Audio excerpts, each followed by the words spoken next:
Welcome to intellectuals avenue. آج ہم سر Thomas white کی جس پوئم کو ڈسکس کریں گے اس کا ٹائٹل ہے the lover for shame fastness hide his desire with in his faithful heart, یعنی ایک عاشق اپنی شرمندگی سے بچنے کے لیے اپنی خواہش کو اپنے وفادار دل میں ہی چھپا لیتا ہے۔ یہ بیسیکلی پیٹراچ کی ایک سونٹ کی انگلش ٹرانسلیشن ہے۔ اب ہم آتے ہیں اس پوئم کے ٹیکسٹ کی جانب۔ پوئٹ کہتا ہے دا لانگ لو، یعنی لمبی محبت، دیٹ ان مائی تھاٹ، جو کہ میری سوچوں میں، آئی ہاربر، میں اسے اپنے دل میں جگہ دے بیٹھا ہوں، میں نے اسے پناہ دے دی ہے، یعنی وہ بے پناہ اور لمبے دورانیے پر محیط عشق جسے میں نے اپنی سوچوں پر مسلط کر لیا ہے، اپنی سوچوں پر سوار کر لیا ہے، اپنی سوچوں پر حاوی کر لیا ہے۔ And in my heart death keep his residence, اور اس نے میرے دل میں اپنی جگہ بنا لی ہے، اس نے میرے دل میں بسیرا کر لیا ہے۔ انٹو مائی فیس، اور میرے چہرے پر، پریسٹ ود بولڈ پریٹینس، اور اس نے میرے چہرے پر بڑی بے باکی سے، بڑی جرت مندی سے عیاں ہونا شروع کر دیا ہے، یعنی یہ محبت بالکل بے دھڑک ہو کر میرے چہرے پر واضح ہو رہی ہے۔ اینڈ دیئر کیمپتھ ڈسپلینگ ہز بینر، اور یہاں پر اس نے اپنے بینر آویزاں کر لیے ہیں، اپنے اشتہارات اور اپنے جھنڈے آویزاں کر لیے ہیں، یعنی ایک بے پناہ محبت جو تھی وہ میری سوچوں پر بھی مسلط ہو گئی ہے، اور اس نے میرے دل میں بھی اپنی جگہ بنا لی ہے، میرے دل میں بسیرا کر لیا ہے، اور میرے چہرے پر وہ اس طرح سے عیاں ہو رہی ہے کہ اس نے میرے چہرے پر اپنی فتح کے جھنڈے اور بینر وغیرہ گاڑ لیے ہیں۔ She that me learns to love and to suffer, وہ لڑکی جو کہ میری محبوبہ تھی، اس نے مجھے محبت کرنا سکھایا اور محبت میں آنے والے دکھوں کو برداشت کرنا بھی سکھایا۔ And wills that my trust, اور اس کی خواہش ہے کہ میرا اعتماد، اینڈ لسٹس نیگلیجنس، اور میری جو ہوس کی غفلت ہے، ہوس کو جو میں اگنور کرتا ہوں، بی رینڈ، وہ قابو میں رہنی چاہیے، بائی ریزن، عقل کی بدولت، شیم، شرم کی بدولت، اینڈ ریورنس، اور بے حد تعظیم اور ادب کی بدولت، یعنی میری محبوبہ کی یہ خواہش ہے جس نے مجھے محبت کرنا اور محبت میں دکھ کو برداشت کرنے کا عمل سکھایا تھا، اس کی یہ خواہش ہے کہ جو میرا یقین ہے اور جو میری ہوس کی غفلت ہے وہ عقل، شرم اور تعظیم کی وجہ سے قابو میں ہمیشہ رہنی چاہیے۔ with his hardiness takes despair، اور میرا یہ صبر آزما مرحلہ جو ہے، میرا یہ جو صبر کرنے والا وقت ہے، یہ مجھے بہت زیادہ غمگین اور اداس کر دیتا ہے۔ where with love to the heart's forest he fleeth، اور اس سے میری محبت میرے دل کے جنگل کی طرف بھاگ گئی، leaving his enterprise with pain and cry، اپنی اس مہم کو درد اور چیخو پکار میں چھوڑ کر، یعنی جو میری محبت تھی وہ اپنی مہم کو چیخو پکار میں چھوڑ کر دل کے جنگل کی طرف بھاگ گئی۔ And there him hide and not appeared, اور پھر وہ وہاں چھپ گئی اور دوبارہ کبھی بھی ظاہر نہیں ہوئی۔ واٹ مے آئی ڈو، اب میں کیا کر سکتا ہوں، وین مائی ماسٹر فیئرڈ، جب میرا مالک ہی خوف میں مبتلا ہے،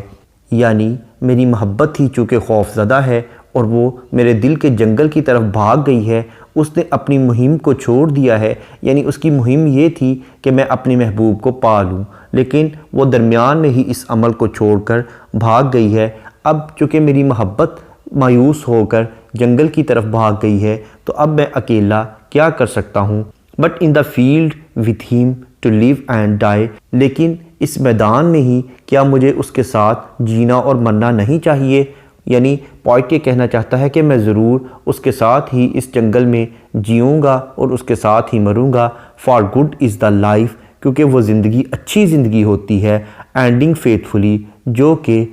وفا شعری پر ختم ہو جاتی ہے، یعنی ایسی زندگی جو کسی کے ساتھ وفا کرتے کرتے ختم ہو جائے وہی زندگی اچھی ہے۔ اس لیے اگرچہ میری محبت مجھ سے ناراض ہو کر مجھ سے بہت دور چلی گئی ہے اور اب وہ خوف میں مبتلا ہے اور اس نے اپنی مہم کو درمیان میں ہی چھوڑ دیا، لیکن میں اس کی بے وفائی کو نہیں دیکھوں گا، بلکہ میں اپنا فوکس، اپنا کنسنٹریشن صرف اور صرف اپنی ہی محبت پر رکھوں گا، اپنی لائلٹی پر رکھوں گا، اپنی وفاداری پر رکھوں گا، کیونکہ وفاداری پر مبنی زندگی ہی اصل زندگی ہوتی ہے۔ اس پوائم کا انٹروڈکشن، گلوسری، ٹرانسلیشن اور ایکسپلینیشن کو دیکھنے کے بعد اب ہم آتے ہیں اس پوائم میں یوز ہونے والی لٹریری ٹرمز یا فگر آف سپیچ کی جانب۔ سب سے پہلے ہم اس پوائم کا میٹر دیکھتے ہیں۔ اس پوائم میں تھارولی آئمپک پینٹامیٹر یوز کیا گیا ہے، یعنی اس پوائم میں ٹوٹل 10 سلیبلز ہیں، فرسٹ انسٹریسڈ، سیکنڈ سٹریسڈ اور اس طرح سے آن ورڈز یہ سلسلہ چلتا ہے، یعنی ٹوٹل 10 سلیبلز ہیں اور 5 فیٹ ہیں۔ اس کے بعد اب ہم آتے ہیں اس پوائم کی رائم سکیم کی جانب۔ اس پوائم کی رائم سکیم ہے A B B A C D E C D F, یعنی فرسٹ، فورتھ، ففتھ اور 8 لائنز آپس میں رائم ہیں، جیسا کہ فرسٹ لائن کا لاسٹ ورڈ ہے ہاربر، فورتھ لائن کا لاسٹ ورڈ ہے بینر، ففتھ لائن کا لاسٹ ورڈ ہے سفر اور 8 لائن کا لاسٹ ورڈ ہے ڈسپلیئر۔ اس کے بعد اس کی سیکنڈ، تھرڈ،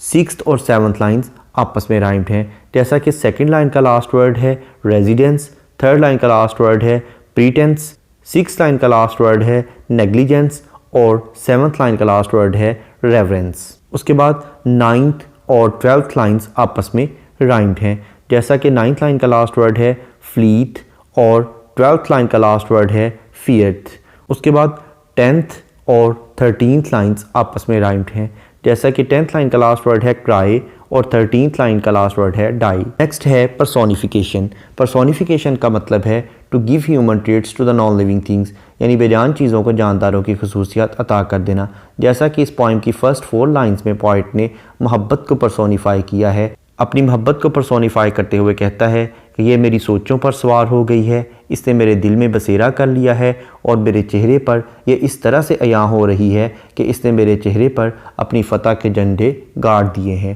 نیکسٹ ہے انٹرنل رائم۔ انٹرنل رائم کا مطلب ہے کہ اگر پوائٹ کسی ایک ہی لائن میں 2 یا 2 سے زیادہ رائمڈ ورڈ یوز کرے تو اسے انٹرنل رائم کہتے ہیں، جیسا کہ لائن نمبر 2 میں ان ہیز، لائن نمبر 3 میں پریسٹ پریٹنس، لائن نمبر 5 میں شی می، لائن نمبر 6 میں ٹرسٹ لسٹ، لائن نمبر 13 میں ان ود ہم۔ نیکسٹ ہے انجمنٹ۔ انجمنٹ کا مطلب ہے کہ اگر کسی لائن کو پڑھنے کے بعد اس کی پراپر انڈرسٹینڈنگ ڈیولپ نہ ہو بلکہ اس کے لیے نیکسٹ لائن کی سپورٹ کی ضرورت ہو تو ایسی لائن کو رن آن لائن کہتے ہیں اور اس ٹیکنیک کو انجمنٹ کہتے ہیں۔ اس کے برعکس اگر کسی لائن کو پڑھنے کے بعد اس کی پراپر انڈرسٹینڈنگ ڈیولپ ہو جائے تو ایسی لائن کو اینڈ سٹاپ لائن کہتے ہیں۔ اب ہم آتے ہیں واپس انجمنٹ کی جانب۔ اس پوائم کی لائن نمبر 6 ایک رن آن لائن ہے، یعنی اس میں انجمنٹ کی ٹیکنیک کو یوز کیا گیا ہے، جیسا کہ پوائٹ کہتا ہے and wills that my trust and lists negligence, اور اس کی یہی خواہش ہے کہ جو میرا اعتماد ہے اور جو میری ہوس کی غفلت ہے اب وہ کیا کرے، بی رینیٹ، یعنی وہ مکمل طور پر ختم ہو جائے۔ نیکسٹ ہے ریٹوریکل کویسچن۔ اس پوائم کی لائن نمبر 13 میں پوائٹ نے ایک ریٹوریکل کویسچن پوچھا ہے but in the field with him to live and die, کیا مجھے اس کے ساتھ اس میدان میں جینا اور مرنا نہیں چاہیے؟ نیکسٹ ہے کایورا۔ کایورا کا مطلب ہے کہ اگر پوائٹ کسی لائن میں پاز یا بریک لینے کے لیے پنکچویشن مارک یوز کرے تو اسے کایورا کہتے ہیں، جیسا کہ لائن نمبر 14 میں for good is the life کے بعد کاما یوز کیا گیا ہے۔ نیکسٹ ہے ایلیٹریشن۔ ایلیٹریشن کا مطلب ہے beginning of 2 or more than 2 words in the same line with the same letter or sound, یعنی ایک ہی لائن میں 2 یا 2 سے زیادہ الفاظ کا ایک ہی حرف یا ایک ہی آواز سے شروع ہونا، جیسا کہ لائن نمبر 1 میں لانگ اور لو، یہ دونوں ورڈز ایل لیٹر سے سٹارٹ ہو رہے ہیں۔ اس کے بعد لائن نمبر 3 میں پریسٹ پریٹنس، لائن نمبر 5 میں لرنس لو، لائن نمبر 7 میں رینیڈ ریزن ریورنس، لائن نمبر 9 میں فارسٹ فلیٹ۔ نیکسٹ ہے کانسوننس۔ کانسوننس کا مطلب ہے use of same consonant letter in the different words of the same line, یعنی ایک ہی لائن کے مختلف الفاظ میں ایک ہی کانسوننٹ لیٹر کا استعمال کرنا، جیسا کہ لائن نمبر 1 میں دیٹ، تھاٹ، ان دونوں ورڈز کے اینڈ پر ٹی لیٹر یوز ہوا ہے جو کہ کانسوننٹ لیٹر ہے۔ اس کے بعد لائن نمبر 3 میں فیس پریٹنس، لائن نمبر 6 میں دیٹ، ٹرسٹ، لسٹ، نیکسٹ ہے ایسوننس. ایسوننس کا مطلب ہے use of same vowel letter in the different words of the same line, یعنی ایک ہی لائن کے مختلف الفاظ میں ایک ہی واول لیٹر کا استعمال کرنا، جیسا کہ لائن نمبر 2 میں ان، ہیز، لائن نمبر 3 میں پریست، پریٹنس، لائن نمبر 5 میں شی، می، لائن نمبر 6 میں ٹرسٹ، لسٹ، لائن نمبر 13 میں ان، ود، ہم. اس کے بعد اگر ہم اس پوائم کے تھیم کو دیکھیں تو اس میں پوائٹ نے یہی بتانے کی کوشش کی ہے کہ اس کی بیلوڈ چاہے جتنی مرضی اس سے بے وفائی کرنی شروع کر دے، لیکن اس کے باوجود وہ ایسی زندگی گزارے گا جو کہ لوائلٹی سے بھرپور ہوگی. یہاں پر یہ پوائم اختتام پذیر ہوئی. ٹامس وائٹ کی دیگر پوائمز کو ڈیٹیل میں سمجھنے کے لیے اسی چینل یعنی انٹیلیکچوئلز ایوینیو پر ٹامس وائٹ کی پلے لسٹ کو وزٹ کریں. اس کے علاوہ جن لٹریری ٹرمز کا ذکر اس پوائم میں کیا گیا ہے انہیں بھی ڈیٹیل میں سمجھنے کے لیے اسی چینل پر لٹریری ٹرمز کی پلے لسٹ کو وزٹ کریں. ان دونوں پلے لسٹس کا لنک نیچے ڈسکرپشن باکس میں موجود ہے. Thank you for attending this lecture.